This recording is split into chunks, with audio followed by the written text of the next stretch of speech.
Welcome to College Football Roundtable, your source for college football coverage, including major storylines, playoffs, can't miss game previews, and picks each week.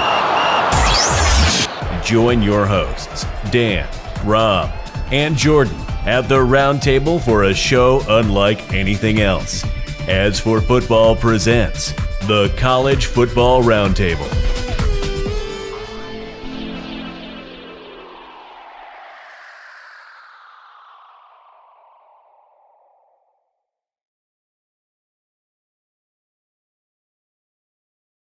Started. Hey, check it out, y'all. Week 0 is over, and I think that's probably the most exciting week 0 in recent memory.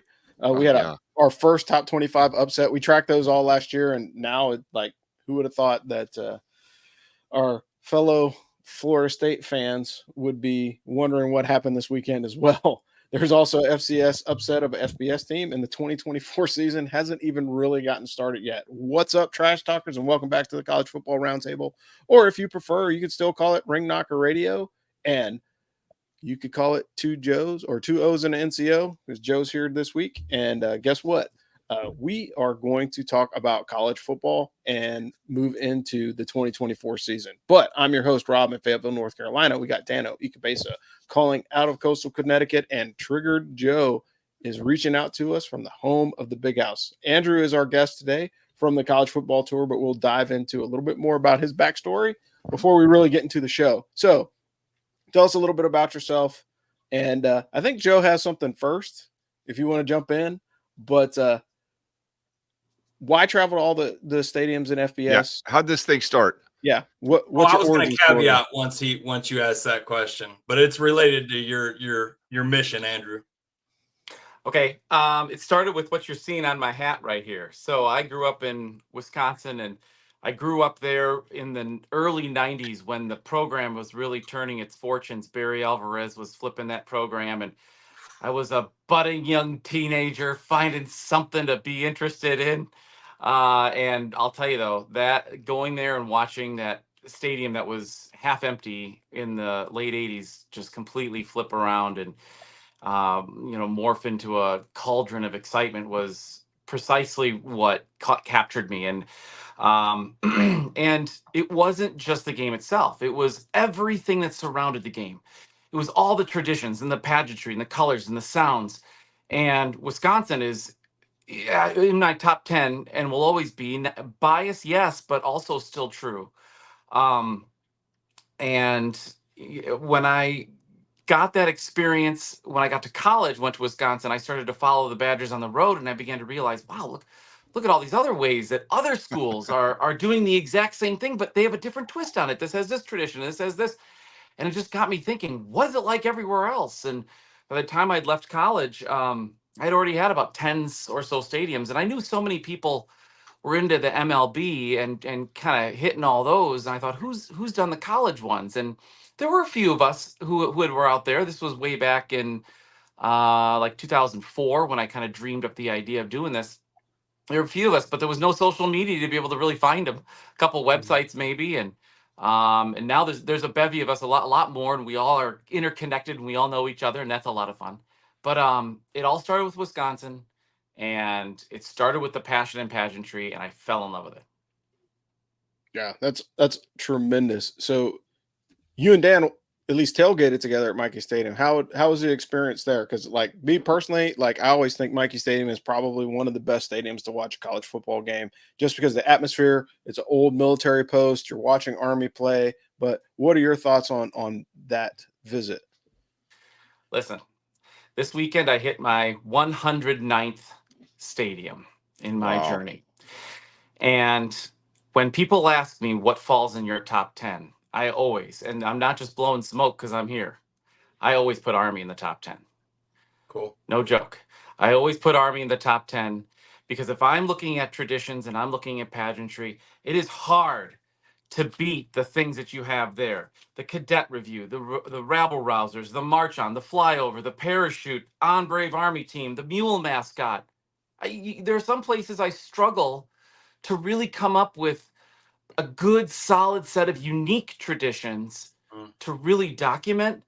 Army, I couldn't figure out which ones to do. I was trying to figure out how to fit them all in. And, you know, and I came back twice last year. I had an off weekend and I came back because I missed some of the traditions due to the rain that I went to the Boston College game last year.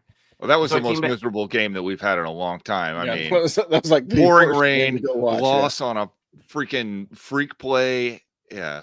Well, let me tell you, I cherished my off weekends, and I was so looking forward to going to Army and catch it all. I was like, there's that off weekend. They're playing Coastal Carolina. I'm going back. And I usually bring my friends with me and everything. I just booked a flight, went myself, and I just did it. I was there I flew in and I flew out the same day, and I just did it. So that's how much I love Army, and that's how much, you know, I will continue to spread that word. As I get towards the end, I can't imagine anything really, you know, bumping them out of the top 10. Awesome. Well, That's good to I mean, hear. thank God for Barry Alvarez, because I don't think people outside of the Big Ten or college football nerds like myself realize how integral he was. Like, he's the Bo Schembechler of Wisconsin, I believe. Is he still the AD? He He was for a long passed time, the I know. he passed the torch in 2021. Sorry. Okay, I was gonna say, damn, I could Yeah, sorry. No. Whoops. He finished coaching in 05 and then finished AD in 2021. Yeah, Michigan fans were happy to see him stop coaching because there was quite a while there where Wisconsin, it didn't matter if Michigan was 9-1. You knew what you were getting with them. I remember I was at the game when Michigan was number 11 and they didn't even have Wisconsin ranked. And I don't know why you always have these quotes that are ubiquitous from the color man and the commentator that always remember in your head. And they had a picture of Barry Alvarez and he's walking the sideline like Patton before the game. And they were like, Barry Alvarez got his Badgers fired up and believing they can beat the number 11 team in the country. And as a kid, I was like, you know, something about that rang true, and they won the game. And that Wisconsin, it's like an Army thing. The respect is that you're always going to get their best shot. Yeah, and you know it's funny because most people are surprised to hear that Wisconsin's never won a national championship in football. And you know, they're only, you know, recently fantastic, you know, the early 90s and on. They just can't cross that hump of consistently beating the Ohio States, the Michigans, the Penn States. They do every now and again, but it's not enough. And so yeah, but I mean, but like you said, you know, we're not trying to complain. They're not trying to complain about 9-3 and 10-2 seasons, which is, you know, kind of consistent there. But yeah, Barry Alvarez built that kind of culture. For sure. Like one of the things that I want to mention, it just made me think about it. You talk about the pageantry and everything else, you know, like Army is known for the tsunami. Wisconsin's known for jump around. You know, what other tradition that like we don't know about because we don't get to travel to all the different stadiums? What's like the hidden gem of those traditions that you've observed since you've been doing this? Hidden gem. Well, you want to go hidden gem because I could throw out a lot of ones that I love. And if you want to hear some of the best ones, I will tell you them. But if you want a hidden gem, I will say one of my favorite is in James Madison when they score probably the best touchdown celebration you'll find. The entire stadium explodes with purple and yellow streamers. I've heard about that. And I was in the midst of it. I was welcomed so wonderfully there, and you know, I learned how to appropriately streamer toss. There's a way to do it. Don't ask me now because I don't remember, but I did it once, and I was on camera doing it, so I'm saving that clip. And it was, but really, it was a visual explosion. It was what a scream would look like. It was fantastic. That's not a lot of people have you know, you have cannons that fire, and you have those kinds of things that you see now and again here and there. Army does, but James Madison, that is a back pocket tradition. I think more people should know about. It should be more mainstream. Oh, that's my secondary favorite team. They made me a lot of money last year. What a fun place to go to school. James Madison must be. Their basketball team was kicking butt and taking names. Their football team had a great season. I love their colors. Like I was, yep. If you ask these guys when we were doing our picks, I must have said James Madison about 5 or 6 times last season because they were covering spreads and whooping people. They beat Wisconsin. They're becoming more mainstream, or should I say more mainstreamer? Ooh, Nice. see what I Very did well there? played, sir. Well played, sir. Well Mhm. played. So if you had to name 3 or 4, including obvious ones that like stick out in your head as being favorites. Yeah. So okay, Wisconsin and Army, and again, I'm dead serious about those, but let's set those aside. Sure. Texas A&M, Okay. Texas A&M hits home runs all the way. Their Okay. midnight yell practice the night before is one of the best traditions you'll ever see. Is it cultish? A lot of people will say it is, but you know, I mean, but I liked it and it was fun. They welcomed me in. I didn't get any branding or anything. Um, and then Washington is outstanding. I got to Okay. sailgate out on Lake Washington. That was fantastic. Penn State whiteout, Penn State experience, whiteout or not, but whiteout is just tops it. Those are a few. Nebraska has some of the most amazing fans you'll ever see, Oh. and it's as passionate as can be there. Those are some places that stick out. I could keep going because listen, I love every place. I can find something positive about every place, and that's what I do. I want people to hop onto my website or hop onto my social media to be proud of what they see. To say that's my school. That guy did Mm. I love those traditions. I'm not showing empty bleachers and tarped parts of stadiums and slamming up this and that. I know that's fun and good and might get some good reaction, but I love to show the positive, and I love to do that. And there's It's something good harder to do everywhere. what you're doing. It's easy to be negative, you know? Absolutely. That's You can put that absolutely out true. anywhere. That seems to be popular because people wanna this it's throwing out the bait, to get the clicks and the likes and the follows. And I'll be honest with you, it's hard to I'm a teacher on the side. Well, I'm the teacher on the side. The sports is on the side.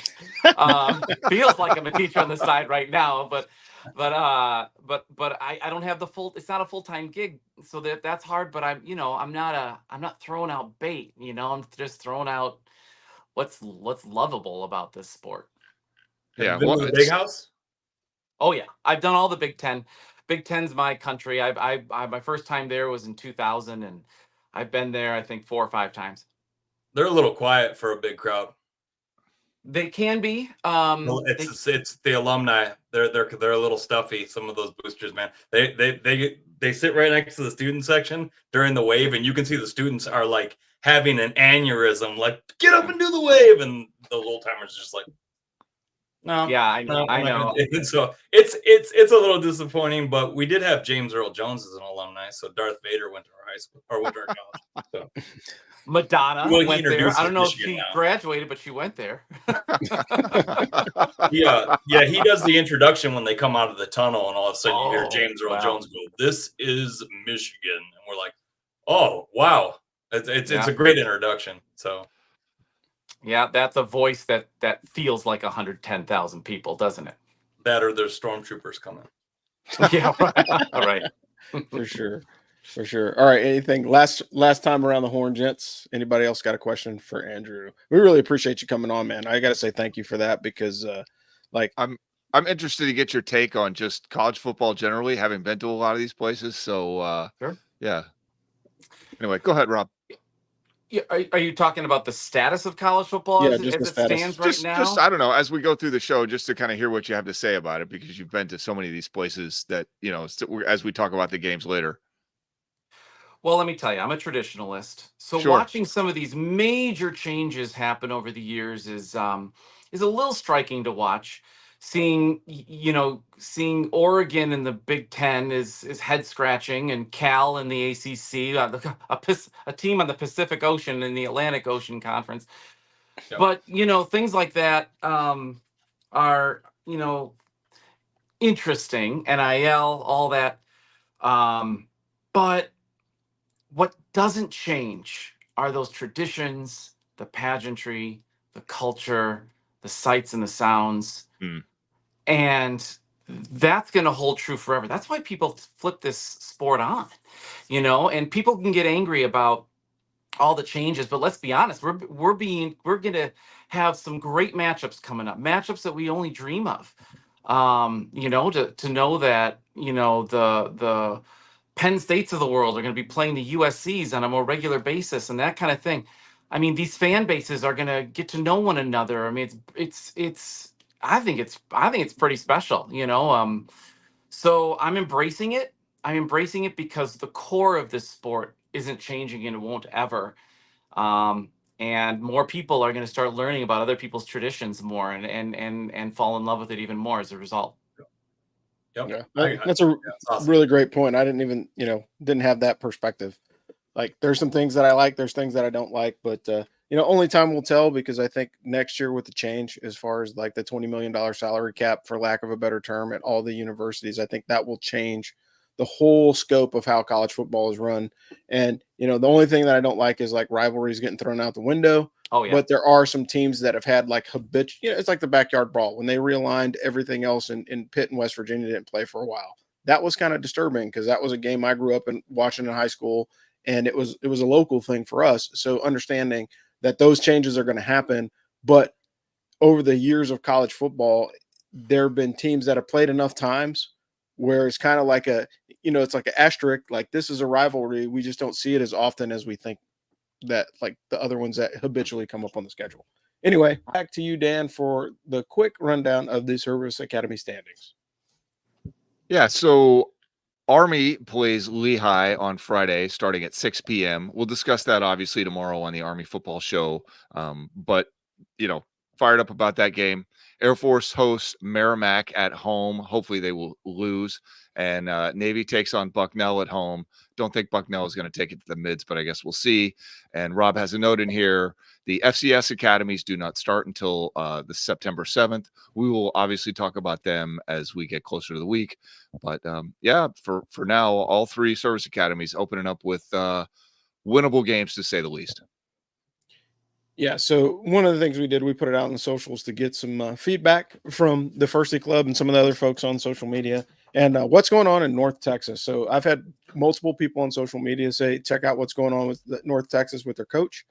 We were going to have a topic today, but week 0 was so good that we're just going to punt on the topic of head coaches that are impersonating, or coordinators that are impersonating head coaches. But I think that'll be a topic we can dive in a little bit later next in the season. But North Texas and South Alabama has been on the top of everybody's mind as far as the American Athletic Conference and football is going. And then, of course, JMU at Charlotte. To go back to your previous point, hopefully there'll be no streamers in Charlotte, but I'm sure the JMU fans may bring some, because that was going to be an interesting matchup. I think UNC Charlotte is like, they're in a constant state of flux, unfortunately. Even with as good a coach as they have, they're still struggling. But again, what's going on with University of North Texas? Am I missing something, or do I need to deep dive them a little bit more? I think that game is liable to be I don't know what the over-under is, but if you don't see 70 for the Mean Green versus I believe it's the Jaguars, I'll be surprised, because both those offenses are pretty good, especially South Alabama. Jesus, they put up a lot of points last year. I don't know how much defense is going to get played in that game. Yeah, that might be more of a traditional Big 12 game than an American Conference. No defense and 60 points on both sides. But Joe, we know it was a short week. We're going to pause for a second, collect ourselves, and get Joe's Blue Falcon of the week. What do you got? Yeah, indeed. It was it was a short week, but football's in the air, and I'm ready for a whole season of Blue Falcons to emerge. Just give them 3 hours on a Saturday. Someone's going to do it. It's not common practice that I can't put a name on the Blue Falcon of the week, but there's a first time for everything. So I'm going to go ahead and hand out the award to whoever made Florida State Seminoles their number 10 team in the country, one step beneath the defending national champions, and didn't rank Georgia Tech at all.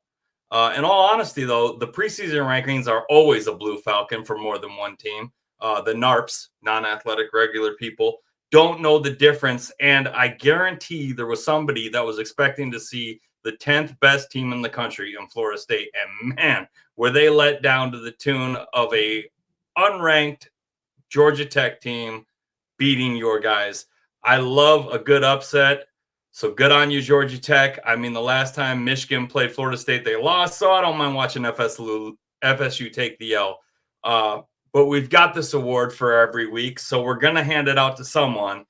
And for the so-called experts, I have Florida State as the 10th best team in the country. Come collect your award, because one of you guys is the Blue Falcon of the week.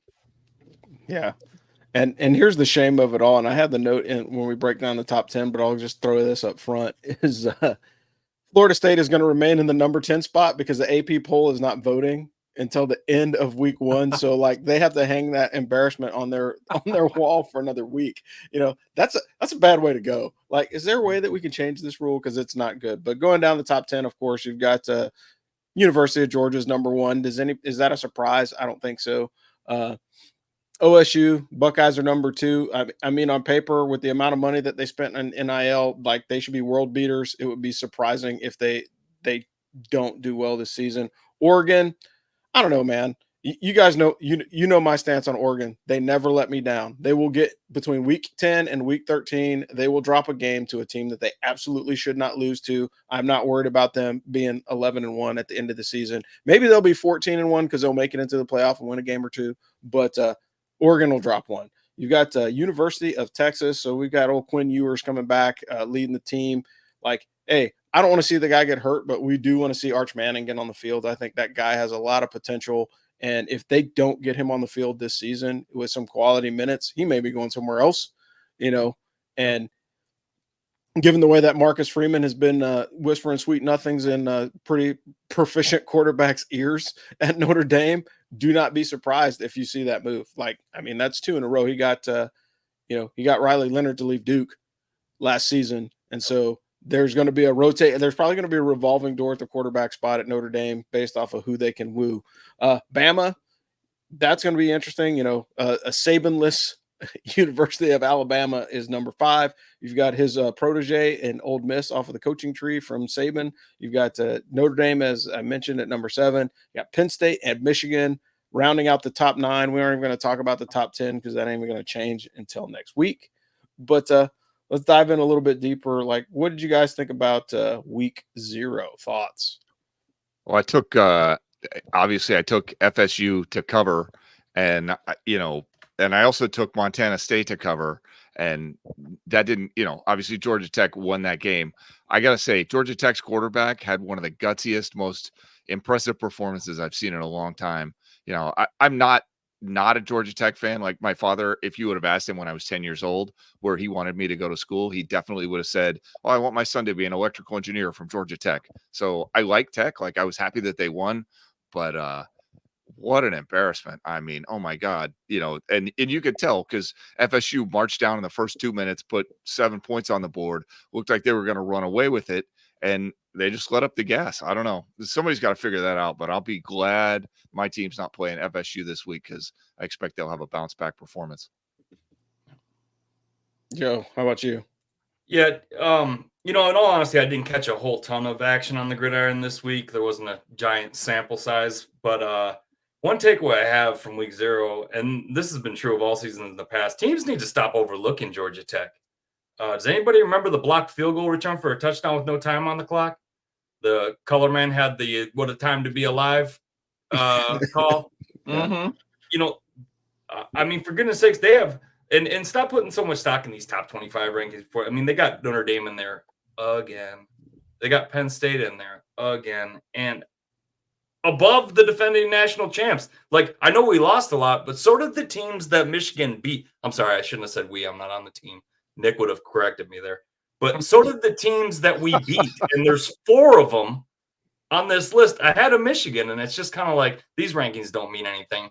In a couple weeks, we're going to figure it out, though, because the Longhorns are coming to Ann Arbor, and that's going to be a war.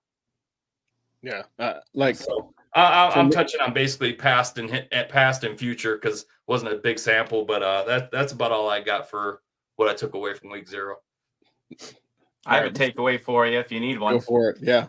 I was at the Montana State at New Mexico game, and that was the largest FCS team. Sorry, the largest favored FCS team over an FBS team. They're favored by 13.5. Yeah, that was nuts. And New Mexico came storming out 17-0, and thought it was going to be a potential runaway, but the Bobcats came back and won under 10 seconds left by 4. So New Mexico kind of won in their own mind. Of course, New Mexico fans were already cheering, "Can't wait for basketball season." Like, so, but it was it was a lot of fun though. It was a great environment. And Bronco Mendenhall, watch him. He's going to make New Mexico relevant. I think he's a great hire for the Lobos. I'm embarrassed to say that I was watching that game until they got set up by 17 for the second time, and then I turned it off because I was like, I guess Montana State's not as good as I thought they were. And I looked back Sunday morning, saw that they won, and I just that's amazing. What a time to be alive, and what a game to miss. So yeah, it was sad. That makes college football great. Yeah, that's a great part. That's true. You see the big bad guy on the block come smack the little guy around, and all of a sudden he's not going away. And it was just like Army at the big house last time they came. Double overtime, Michigan barely wins. It's like these teams, when they don't go away and they're like, no, you're going to have to finish this off. A lot of times it'll snatch those teams, a team loaded with NFL talent kind of snatches their heart when they're like, well, why aren't they just bending the knee? And it's like, well, why you play the games. Yeah, for sure. I think that's a cool part. Like the one thing that was impressive to me was Kyle Efford. He's a sophomore middle linebacker for Georgia Tech. That dude was all over the field. Like that guy was a boss. And like when you watch him play, that guy is inspirational. And to think that he's just a sophomore in college and he's able to lead a defense and play as well as they did against, a team that was ranked as, like they easily could have gone in there and be like, oh, we're going to get destroyed. It's Florida State. The other thing that we're not talking about, and it's not in my notes though, is like question for everyone. And this is extremely rhetorical because I don't want to, kick the guy while he's down, but is DJ as good as advertised, or is he, a victim of the transfer portal? Because he's been at 3 high quality teams. I mean, you can't say that Oregon State was bad. They were running the table in the Pac-2 last year, knowing everybody was leaving. And now he's playing for Florida State. Or the shoe's too big for him to fill, or is he just not that good? I mean, that's a rhetorical question, of course, but it's something to think about out the course of the season, because he certainly is not going to have the same amount of hype on him, particularly like he wasn't very accurate past about 25 yards down the field. Like he was week 0. Rob, it's week 0, man. I understand that. Especially Florida State is like the worst team ever at starting like crap and finishing strong. So I agree. I mean, listen, I do hear your point, but it is week 0.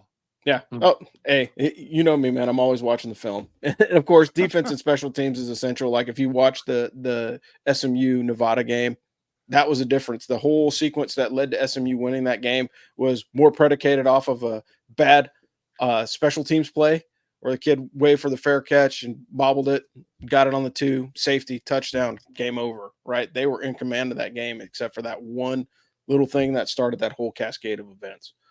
All right, so let's move on to the games of the week. We got football starting on Thursday this week, which is always awesome. And then later on this season, we get Maction during Tuesdays and Wednesdays. So I don't know if I would want to be on the team and have to play Tuesday and then again on Saturday, but hey, whatever. It's college football, and we'll see how it works out. But for Thursday night, only really marquee matchup. Again, I'm going to plug this one because I hear it all the time.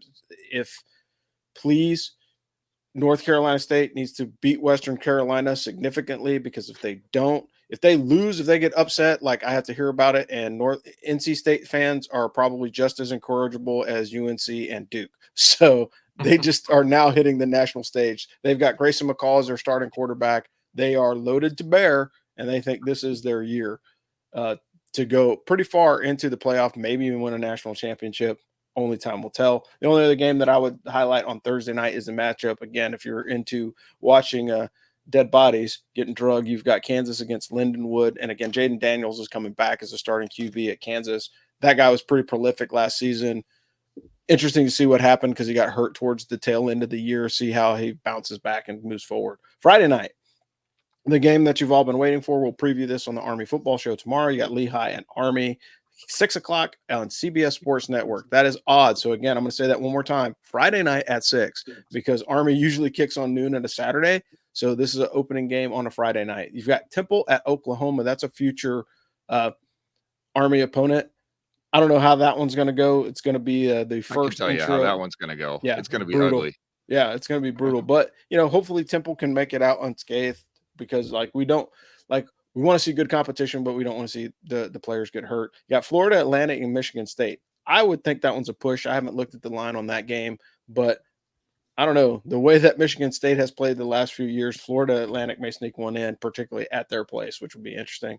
Moving on to Saturday, your noon kick. Wow, man, this is insane, right? At the Chick-fil-A kickoff game is going to be Clemson at Georgia. That's number 14 versus number 1. Oh, yeah. Hey, does Dabo gotta go? I mean, I think there's some people that are not fans of him, but I also think that he's a good coach. They've won a lot of games. I don't know. I think he's got to prove it because he hasn't been in the national championship discussion for a couple of years. Next one, you've got Penn State and West Virginia. That should be a good game. Everybody's thinking West Virginia is another team that reloaded and is loaded for bear. So we'll see what happens on that one. You got Bucknell and Navy. That's normally a basketball matchup in the Patriot League. So we'll see what happens with that one. And then Kennesaw State and UTSA, that's a future Army opponent. North Texas and South Alabama, as we mentioned before. Sam Houston and Rice, that's another one to watch. And all these American Athletic Conference, AAC games are going to be on ESPN Plus. So if you don't have the Plus, you might be out of luck. You've got UT Martin versus Kansas State, again, on ESPN Plus. ESPN Plus is like dominating other than like the Big 12 and the SEC. Moving on, and then, of course, you've got Notre Dame and Texas A&M on ABC at 7:30. Your nightcap is going to be James Madison and Charlotte. So we'll start the evening games.